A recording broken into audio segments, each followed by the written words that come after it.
Middle east में बढ़ते तनाव के बीच ईरान ने इजराइल के प्रमुख औद्योगिक और केमिकल हब नियोत होवाव पर बैलिस्टिक मिसाइल से हमला कर दिया। इस हमले के बाद इलाके में भीषण आग लग गई, जिससे वहां केमिकल रिसाव की आशंका पैदा हो गई। घटना के बाद सुरक्षा एजेंसियां हाई अलर्ट पर आ गई और पूरे क्षेत्र को सील करने की कोशिश की जा रही है।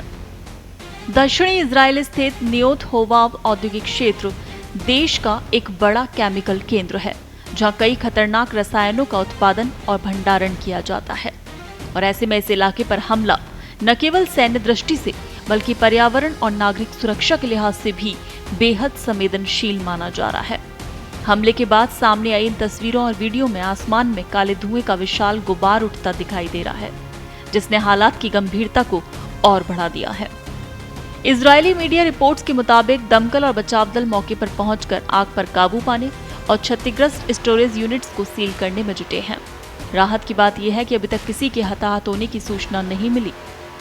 औद्योगिक क्षेत्र में मौजूद कर्मचारियों को समय रहते सुरक्षित स्थानों पर पहुंचा दिया गया, जिससे कि बड़ा हादसा टल गया।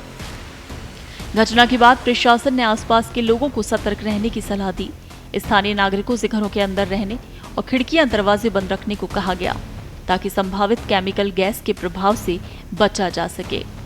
इजराइल डिफेंस फोर्स आईडीएफ ने भी स्थिति को देखते हुए लोगों से अनावश्यक बाहर नहीं निकलने और सुरक्षा निर्देशों का पालन करने की अपील की है। आपको बता दें कि यह हमला ऐसे समय में हुआ है जब ईरान और इजराइल के बीच तनाव लगातार चरम पर बना हुआ है।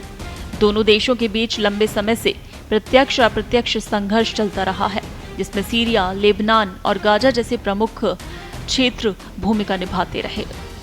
हाल ही के दिन में सीमा क्षेत्रों में झड़पों में तेजी आई है, जिससे हालात और अधिक संवेदनशील हो गए हैं।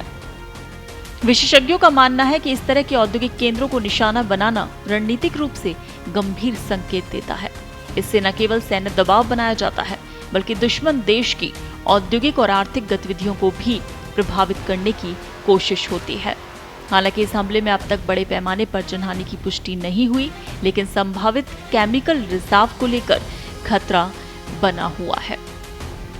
आपको बता दें कि दमकल और बचाव कार्य मौके पर ही है। आग पर काबू पाने की लगातार कोशिश हो रही है और जो क्षतिग्रस्त स्टोरेज यूनिट्स हैं उनको भी सील करने में प्रशासन जुटा हुआ है और आसपास के लोगों को वहां सतर्क रहने की सलाह दे दी गई है। आसपास के जो नागरिक हैं, स्थानीय नागरिक, उनसे घरों के अंदर रहने की अपील की गई है। खिड़कियां दरवाजे बंद रखने को कहा गया है, क्योंकि जो केमिकल गैस है उसके रिसाव के प्रभाव से बचा जा सके।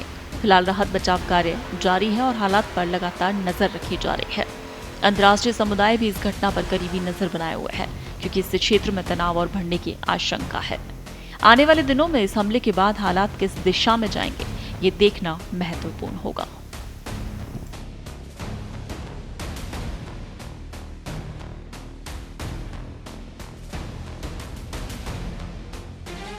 देश दुनिया की ताजा खबरें और वीडियोस के लिए अभी डाउनलोड करें पत्रिका ऐप।